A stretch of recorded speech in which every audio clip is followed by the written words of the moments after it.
listen, are you sure you feel okay about leaving the baby with Mrs. Sloan while he's napping? Actually, yes, I feel fine, because now that Jack told me I've got temporary custody for a little while, I can leave him alone for a little while.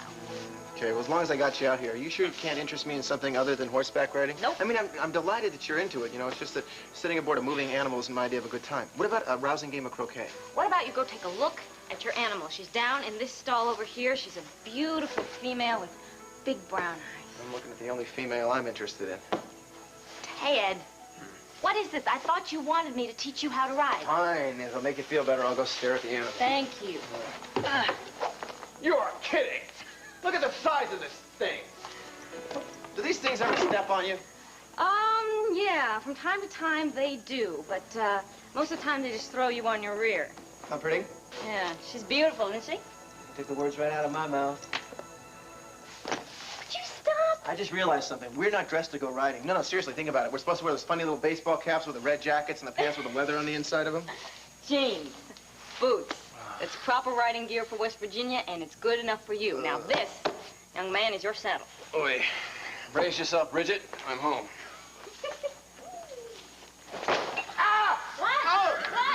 What? Permanent injury. Can't go through with it. Sorry. Oh, please. It's swelling. No, it's swelling. See? It's not swelling. Stop it now. I thought you said you wanted to learn how to ride. Don't chicken out. Okay? And trust me, okay? I've ridden everything from plow horses to thoroughbred. Fine, and you hop aboard Brown Eyes. I'm not worried about you. I'm worried about me. I didn't want to tell you this, but I suffer from horse trauma. Oh, really? No, when I was a kid, my parents shipped me off to summer camp for a couple weeks. I got a merit badge as a horse sat on me. Well, look, I'm not going to let the horse sit on you. I promise you, okay? I'll take very good care of you, just like you always do for me. Oh, come on, let me do this for you. You've been wonderful and generous to me. It's getting easier and easier all the time. Well, riding will come easier, too. Don't count on it. Come here. I think I need first aid.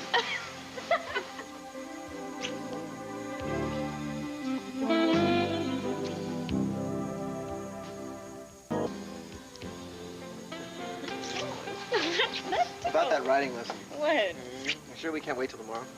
No. This weekend? No. Say yes. No. Say yes. No. Oh, let me get that one. Oh, yeah. You better say yes or no. No. Yes. No. Oh, yes, yes, yes. Yes, anytime. Oh.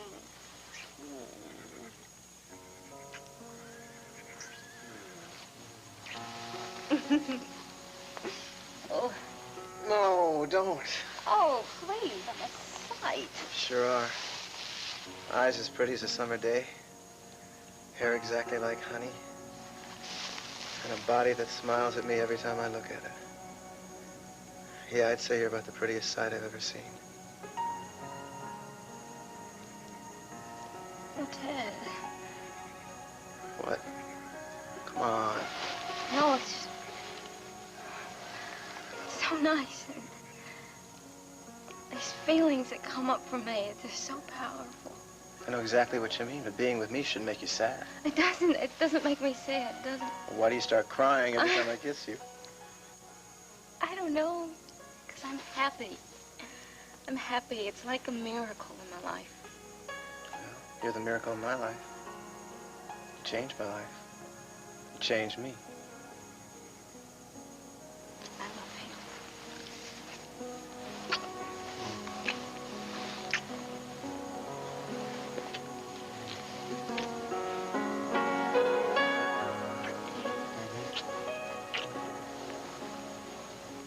Oh, my God.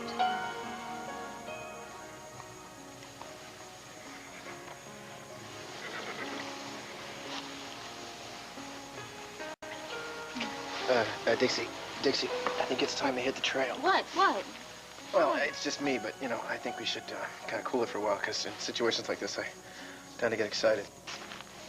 Well, that's great. Don't fight it. No, wait a minute. You told me, you know, we should wait. We've decided that we were going to take it easy until we were married. Oh. Well, I did not want to wait until we were married, but... Well, you know, I really feel like we're already married. You know, you and me, Junior, we are a family now. And Dad, I want to make love to you right now. Come here.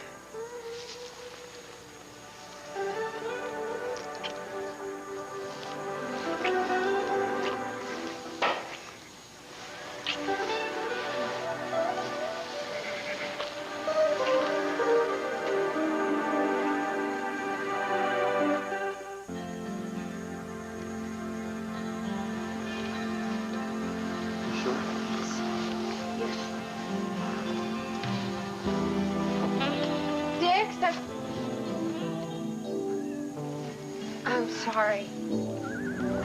Lainey, just wait, okay? Look, it's not that important. No, look, of course it must be important that you wouldn't have come here, right? Well, I didn't know. I thought that... You thought we were going riding. Well, we were going to go riding, but we got a little, Sidetracked? sidetracked, yeah. Well, I'm sorry. I shouldn't have barked. Lady, it's all right. It's okay, really. Listen, it's no secret. The whole town knows I've got it bad for your sister. Oh, gee. Sorry. Now, look, what is it, you know? Talk to me. It's okay. Well, actually, it's kind of silly. No, come on. You came all the way down here. Must not be silly. I'm your sister. Come on. You can tell me anything. I just... Well, I'm just confused about men, that's all. That's all? That's a lot. This is going to take some deep probing. No way. You're not going anywhere. You can help with this. No, I don't think I want to be a part of this. After all, I am a member of the male species in the opposite camp. I don't think there's any way I could be objective. So why don't you give your little sister some sisterly advice and call me when it's over. And whatever you do, don't tell me the answer, because I don't want to know. I'm sorry that I messed things up. No, come on. You didn't mess things up. No. Come on, sit down. Okay. Let's talk. What's going on? Come on, is it David? I'm still in love with him. I just can't turn it off. And I know it sounds stupid. No. Honey, it doesn't sound stupid. It doesn't sound stupid at all. What's the matter? What's happening? Last night at the ball, I suddenly realized that I was attracted to this other guy. And now I'm all mixed up. Right. Well, I suppose so. Do you think I'm awful? No. I don't think you're awful. No, do you think you're awful? Well, it feels strange to have those feelings when I'm not in love with the other guy. All right. Who is this other guy? Trask. Look, Dix, when he kissed me, it was really, I don't know, I mean, I enjoyed it. But when David kisses me, well, it's different. I mean, I don't want it to stop. How far and you have David gone? Not that far. But Dixie, he wants me to, And you think maybe... I might have to. I'm afraid I'll lose him. Just stay here for a minute, okay? Okay. Just stay there. What? Ted! Hey, get back in there! Dixie! Ted, right this minute! You bellowed. What's the problem, lady? Nothing. Nothing that the male point of view would not fix. Look, I didn't want to involve you in this. She didn't, okay? She didn't. This is me. I brought you in here. It's a little bit embarrassing. I'm sorry, Lainey. I'm sorry, okay? Tad is practically your brother-in-law. I mean, you need to hear the male point of view on all of this. All of what? Lainey's in love with David. Dixie, please. No, wait a minute. Lainey's in love with David. What's the problem? Well, David wants Dixie, Lainey to... I'll tell him. David, thinks that we should sleep together. Mm-hmm. Die. Oh. I get it. Look, Lainey, everybody goes through this. It's nothing to be embarrassed about. Just out of curiosity, is David in love with you? I don't know. Well, David was madly in love with Lainey. Once. See, we were engaged, and we broke our engagement, and he started seeing other people. Well, he changed a lot when his mother died. Dixie. And then the last time I was with him, well, we came really close again, and he wouldn't give me any kind of commitment. Huh. Well, for what it's worth, I think you should wait till you figure out how he feels about you before you go jumping into anything. Well, Lainey's afraid that if she doesn't do it with David, then she's going to lose him. Oh, no way. No, not at all, sweetheart. Listen, if he cares about you the way you want him to, he should be prepared to wait until you're ready. Well, I think he loves me. I think he just can't say it. And so what we got here is a case of the old power play, huh? Well, like I said, you should wait until you figure out what he really thinks before you do anything. But whatever you do, don't jump into bed with him now, because it might blow up in your face. You mean he might drop me? It's been known to happen. He's never struck me this way before, but some guys are into the conquest of all of it. You know, they go for what they want, and once they get it, they're on to bigger and better. So they think. But, like I said, David's always struck me as a nice guy, but considering what he's been through, he might be going through some kind of power trip. Listen to me. I've turned traitor on my own sex. I've gone weasel. I'll tell you something. I used to be everything I'm warning you about. I was every father's worst nightmare, if he had a daughter. Or pets. No, seriously, I'll tell you. I went crazy in love with your sister. It's completely trained to change me around. I guess it's transmuted me to normalcy. It's tuned me into the fact that the person that's changed my life is the only thing that counts. All the rest is gravy. That's right. And it's not like he's saying that making love isn't important. It is. But it should be beautiful and special. And most important, sweetie, it should be right. Yeah. Thanks. Hey, Lainey. I don't want to intrude on you any longer. It's okay, you know. I just wanted to say one more thing. If you do get carried away, it's happened to the best of us, believe me. I know. Be prepared, okay? Don't make the same mistake I did. See a doctor, just in case? I will. Well, I love you both. Thanks. We love you too, Lainey. We do. See you later. Speaking of getting carried away. Got a little close there, didn't it? Special, beautiful, and right? Give me a break, yeah. Here. What? What? Did I ever tell you I love you? I do. Do you really? I love you. I should say that. I love you. I love you.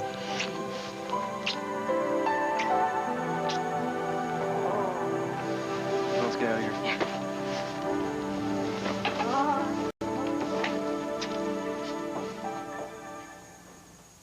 Always the way, isn't it?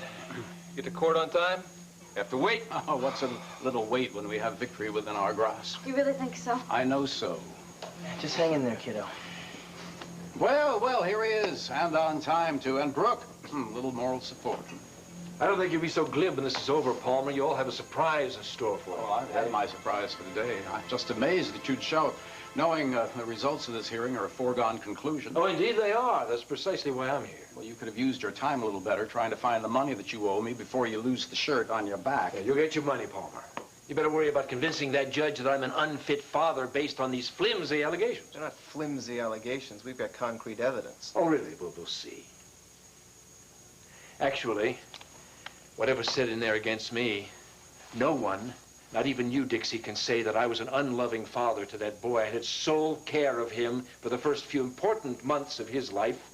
You had a nurse for the boy. All you did was drool over him. And the bonding that took place between me and Adam Jr. is something that you can never erase. Never. It's just amazing how you can delude yourself. What is it going to take for you to face the truth? We're all going to face the truth in that courtroom. Folks, it's time. It's the end of you, Chandler.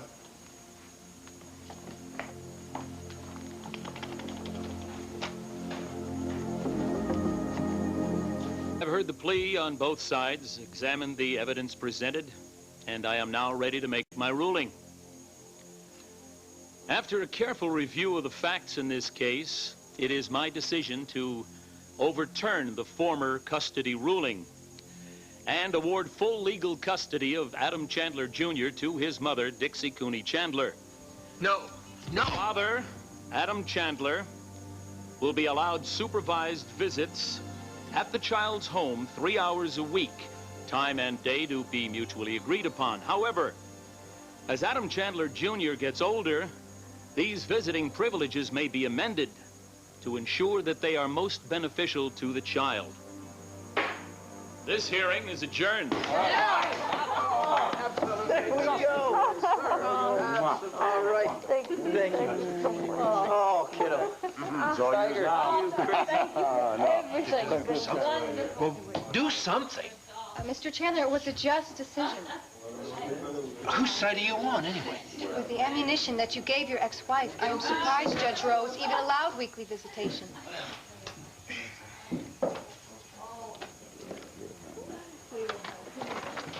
Judge, that can't be a just ruling. The woman is unfit. She's an unfit mother. It's all over, Mr. Chandler. But she deserted her son. I have proof of that. Mr. Chandler, this court is adjourned. Go home.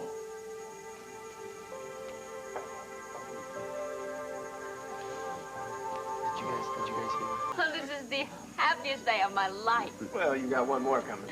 I do? Go ahead, torture me. Our wedding. Oh, I know. And here is our little guest of honor. That's who you're going to be. And I think the little guest of honor looks a little tired. He does look a little tired, doesn't he? Well, it must be nap time. I best take him upstairs for a little sleep. Oh, I'll see you in a bit. This is a happy day indeed.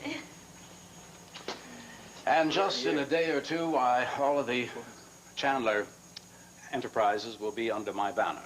To Cortland Electronics. Absolutely. Long may it flourish. Here. We got to get down to basics now.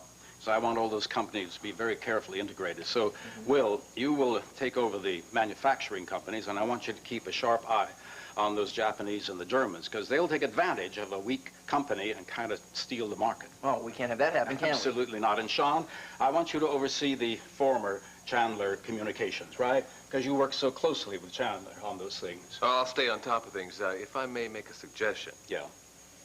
Should Brooke decide not to stay on as editor of Tempo, you might want to consider hiring Sky to replace her. Oh, that's an interesting idea. Do you think she'd accept that? Oh, after the way her father treated her, I think she would jump at the chance to work for his rival. Yeah, maybe she would. Well, we'll think about it. We'll talk about that later, right? Oh, all's well? Oh, wonderful. He went off like a little angel. We were just discussing my new empire and kind of, well, you're invited to participate in it. After all, it is a family endeavor. Well, that's so kind of you. That's really very kind of you. But actually, I'm just going to be spending all my time with my husband-to-be and my baby. Now that I have that son back, I'm not going to let him out of my sight. Mr. Chandler. Mrs. Lowe.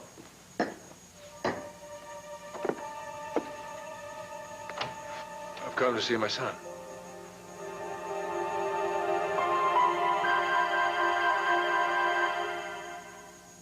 I'm surprised, Adam, that you wanted to join in our little family celebration. I just want to see my son. What does it feel like with his shoe on the other foot? You've won, Palmer. You don't need to gloat. Well, do you blame me for wanting you to feel how my niece felt when she was aching for her child and you denied her? I just want to say goodbye to him. What you want is irrelevant. No, the visitation rights are very clearly spelled out. 3 hours a week. Huh? The day and the time to be mutually agreed upon. I just ask for one exception. Well, you didn't give Dixie any exception, did you? No, you threatened her with the police. Palmer, please. Nobody in this room can honestly say. I know how he feels. No, he's not suffering the way you did. Look, I'm not going to give up being angry to you for all the cruel things that you did to me. But you are his father. I have my son to think of. If you want a private moment with the baby, I would like you to allow him to go up and see him. Well, if that's what you really want. I do. Myra, you escort him. Thank you. Palmer, after he comes down, what do you say we throw him in a food processor and feed him to the Dobermans? Ted. I admit it, Dixie, you're a better man than I am. Personally, I'm delighted he's suffering.